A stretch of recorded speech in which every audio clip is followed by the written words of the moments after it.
Menteri Pertahanan Prabowo Subianto puji kinerja dan prestasi Andi Amran Sulaiman.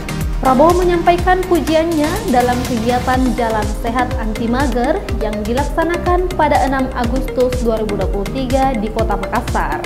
Prabowo mengaku bangga hadir bersama tokoh Sulawesi Selatan Andi Amran Sulaiman karena mengetahui prestasi yang ditorehkan selama ini untuk rakyat Indonesia. Prabowo juga mengungkap bahwa gagasan dan terobosan Andi Amran Sulaiman selama menjadi Menteri Pertanian menjadi catatan emas bagi negeri ini.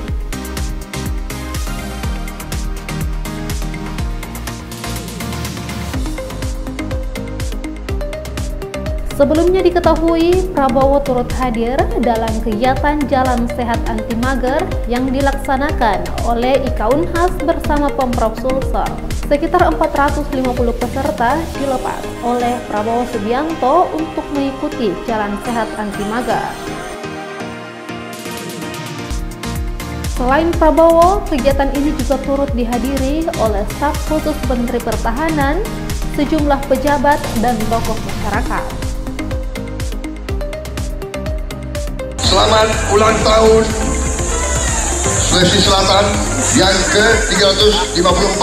Terima kasih.